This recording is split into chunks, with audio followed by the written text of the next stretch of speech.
Crecí con mi abuela materna ya que mis padres se separaron cuando tenía 2 años de vida. Mi abuela asumió el rol de ambos padres con mucha dedicación.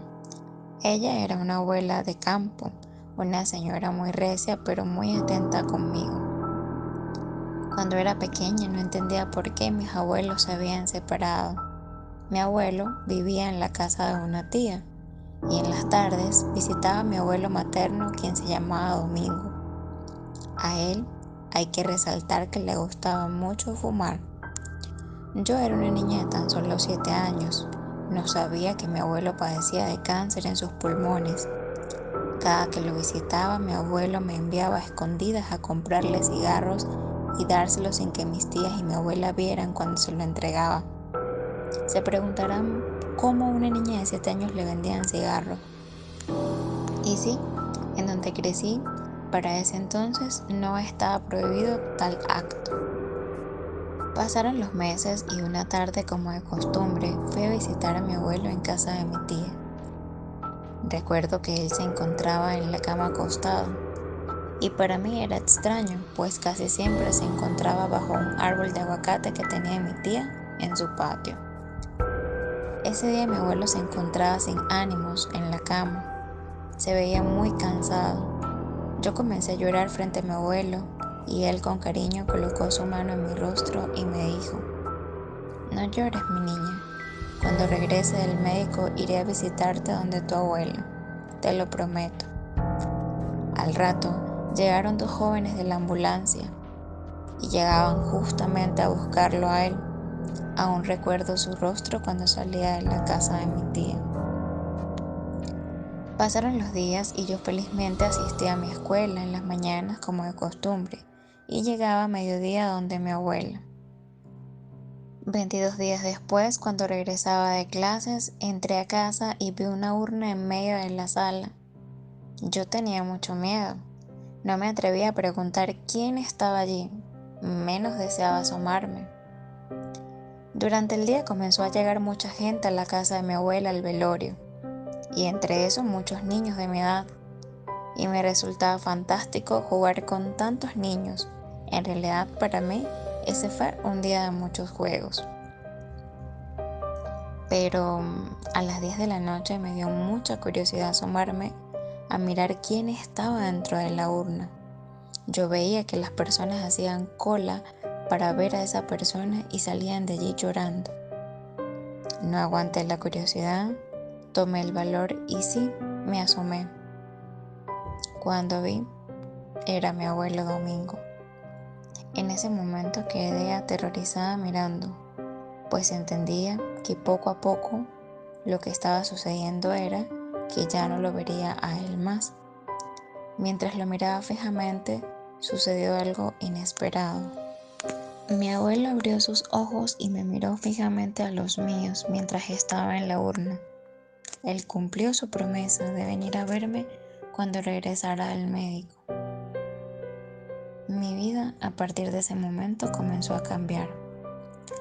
A la 1 de la madrugada, durante el velorio de mi abuelo, nos mandaron a acostarnos a dormir a todos los niños en un mismo cuarto. Todos caímos en un sueño profundo.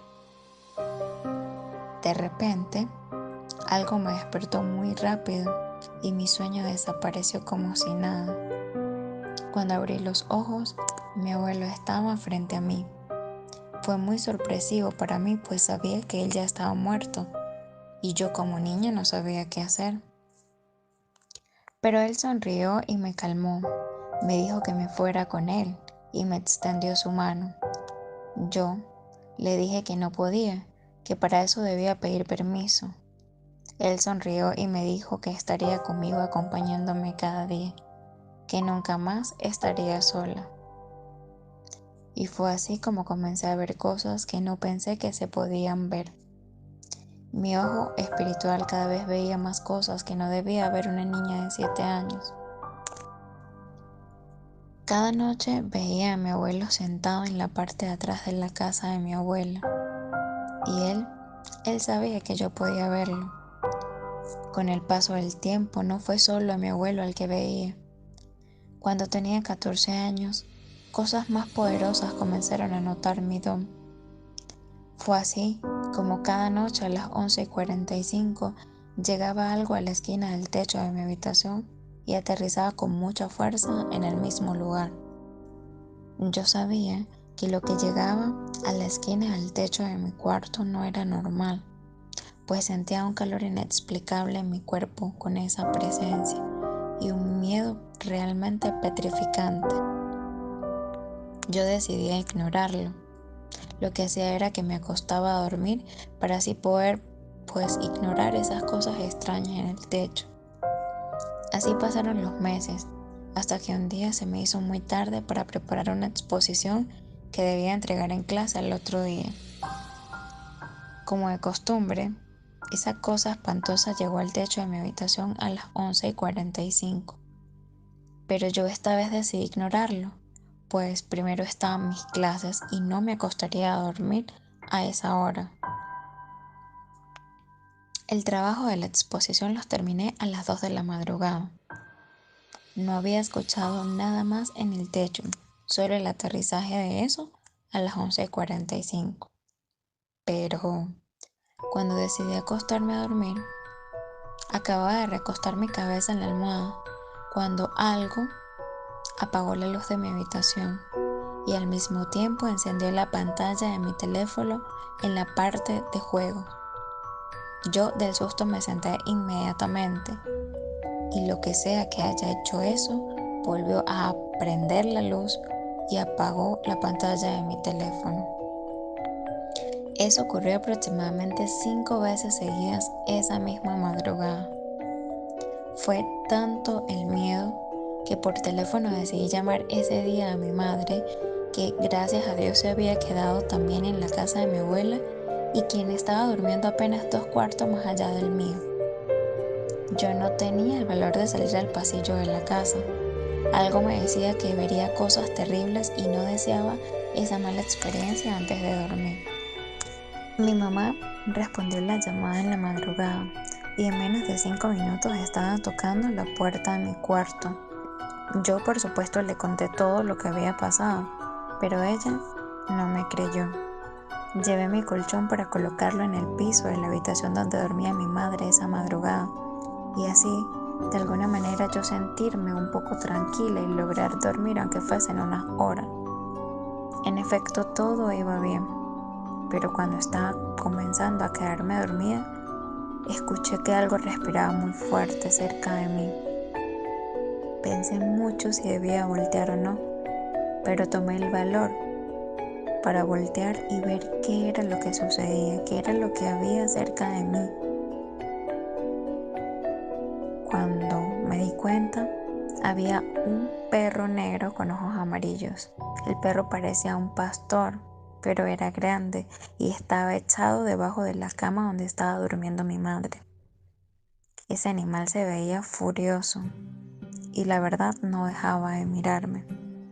Yo, por respeto a mi mamá, decidí no despertarla y no decirle nada, para que el primero no me regañara y segundo, pues para que ella no sintiera el miedo que yo sentía en ese momento. A partir de allí comencé a tener miedo de dormir sola, pues yo sabía que había algo que llegaba justo a las 11:45 cada noche a la misma esquina del techo de mi cuarto. Las experiencias con el plano terrenal me gustaría decir que desaparecieron, pero en realidad no fue así. Cada vez iban en aumento, más y más. Ya les contaré otras historias basadas en mi vida real. Lo que les puedo decir es que es cierto, el plano espiritual existe, el cielo existe, el infierno también, las ánimas en pena también. La verdad es que a lo largo de mi vida he aprendido que debemos obrar bien y sobre todo tener nuestra fe puesta en el Creador y respetarlo.